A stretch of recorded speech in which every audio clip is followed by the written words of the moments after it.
We all know the date, August 6, 1945. We've all seen the image, that mushroom cloud blooming over a distant city. It's the story from our history books, a single, sterile event that ended a war. But that's not the whole story. What if the raw and filtered reality of that day was deliberately suppressed?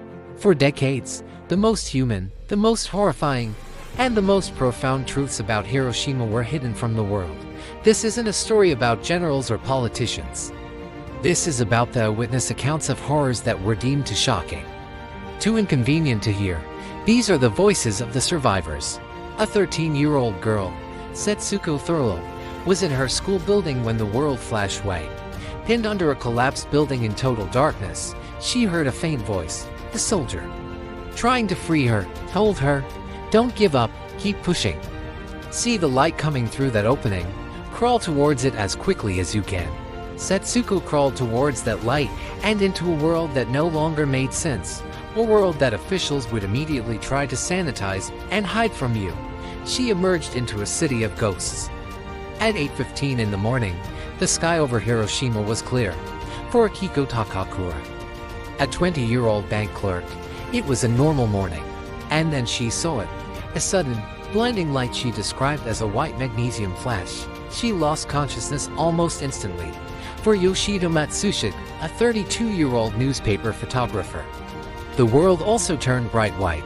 He was at home, 1.7 miles from the blast, and felt a sensation like hundreds of needles stabbing him as the shockwave tore through his house.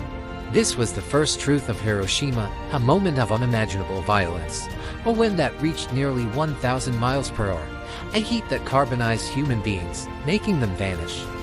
But almost as quickly as the bomb fell, a second campaign began, the campaign of denial.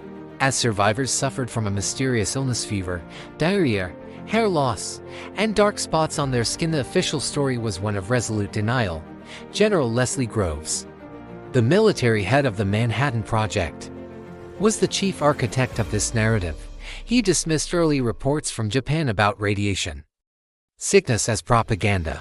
In testimony before the U.S. Senate, when asked if there was any radioactive residue in the cities, his answer was a definitive none.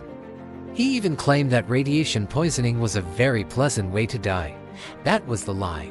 While Groves gave his assurances, thousands in Hiroshima and Nagasaki were living the horrifying reality of an insane killer.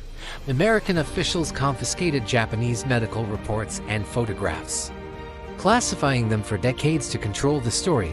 The world was shown the power of the bomb, but was deliberately kept from seeing its most terrible consequence. The stories they hid weren't just about radiation. They were about the landscape of hell that Hiroshima became. This wasn't just a destroyed city, it was a surreal nightmare, populated by what survivors could only call ghosts. Setsuko Thurlow recalls stepping out into a dusty twilight that should have been morning.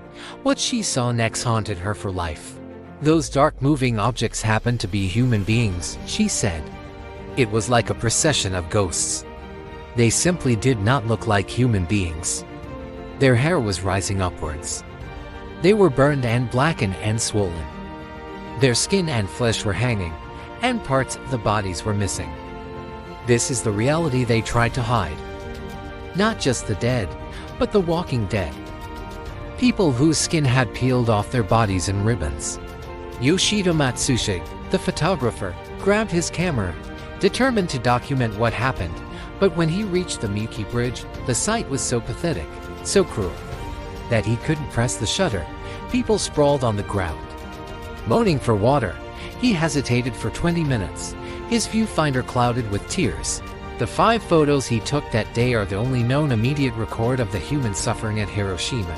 The U.S. military would later shoot thousands of feet of color film, but that footage was classified as secret and hidden away for nearly 4 decades. An order was issued banning all further filming, and existing Japanese newsreels were seized. Akiko Takakura, the bank clerk, stumbled out of the ruined building and was met by a whirlpool of fire. She described the city as being covered in only 3 colors: red, black, and brown. She saw the fingertips of the dead catch fire, the flames slowly spreading over their bodies. A light gray liquid dripped down their hands, scorching their fingers. She recalled, the survivors were desperately thirsty. Surrounded by the dying, one man clutched a hole in his stomach, trying to keep his organs from spilling out. The smell of burning flesh was overpowering. These were the untold truths deemed too graphic to be part of the official story. As the fires raged, something strange and terrifying began. A thick, sticky, black rain started to fall. Desperate with thirst, survivors opened their mouths to the sky to catch the drops. Akiko Takakura remembered the drops were so large they were painful when they hit. This black rain wasn't a reprieve. It was poison, a deluge of radioactive particles, dust, and soot churned into the atmosphere. It contaminated everything it touched, carrying the bombs and seeing killer far beyond the initial blast zone. For decades, the Japanese government refused to recognize many of those exposed to the black rain as Hibakusha bomb-affected people. It took a 75-year legal battle for a group of these survivors to finally get the medical benefits they desperately needed. This was another hidden truth, the suffering of those on the periphery, poisoned by the very air and water. Their plight ignored for generations, and illnesses were horrific. The American-led occupation authorities established the Atomic Bomb Casualty Commission, or ABCC, but its purpose was to study, not to treat. Survivors recall being examined by foreign doctors but receiving no help. Eiko Yamada, a survivor, remembers her father being ordered to go to the ABCC many times. When he eventually died of lung cancer, the commission asked to dissect his body. Her mother refused, saying, "Please don't hurt him anymore." The bomb didn't just fall and disappear. It left a legacy of poison that was systematically studied but actively ignored. For the Hibakusha, the survivors, just living wasn't the end of the ordeal. In many ways, it was the beginning of a new kind of suffering, one that was social and psychological. This is perhaps one of the most deeply hidden parts of the Hiroshima story. The survivors became outcasts in their own country. Because so little was known about radiation, a terrible stigma grew. People feared the condition was contagious or that it had tainted bloodlines. Survivors were often denied housing and jobs. Many hid that they were survivors, terrified of the discrimination it would bring. The burden was especially heavy for women, already seen as polluted in some traditional views. The fear of radiation made them doubly contaminated. Female Hibakusha were often seen as undesirable for marriage. This cruel irony is a central, hidden truth of Hiroshima. The very people who had endured the worst were then shunned by their own society.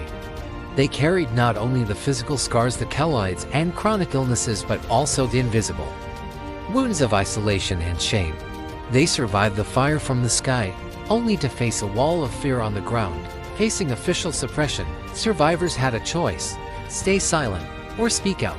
For years, many felt silence was the only option, but as they aged, they realized the history would die with them. Tsutomu Yamaguchi was a 29-year-old Marine engineer on a business trip in Hiroshima when the first bomb fell, less than 2 miles from the blast. With his eardrums ruptured and his body burned, he made his way back to his hometown, Nagasaki. Still bandaged, he reported for work on August 9th. As he spoke to his boss, he saw that same terrible flash. Yamaguchi survived the second atomic bombing. He is the only person officially recognized by the Japanese government as a survivor of both. In his later years, he said, "My double radiation exposure is now an official record. It can tell the younger generation the horrifying history." And then there is Setsuko Thurl, the girl who crawled towards the light. She became a leading figure in the campaign to abolish nuclear weapons. In 2017, she stood before the world to accept the Nobel Peace Prize. She spoke not of politics, but of the human costs. Each person had a name, she said. Each person was loved by someone. Let us ensure that their deaths were not in vain. These are the voices they tried to silence. Their stories dismantle the comfortable lies and force us to confront the full, human truth. They aren't just stories of suffering, but of incredible resilience and an unwavering demand for peace. Every year, the number of living Hibakusha gets smaller. Soon, no one will be left who saw what they saw. Their memories are a sacred trust. If these stories have moved you, please share this. It's not just about remembering the past, but protecting the future. The story of Hiroshima is an 80-year story of survival, suffering, stigma, and an unyielding fight for truth. The survivors are passing on a warning and a hope, as Setsuko Thurlow said. Don't give up, keep pushing, see the light, crawl towards it. The light they point to now is a world free from nuclear weapons, and the responsibility to crawl towards it now belongs to all of us.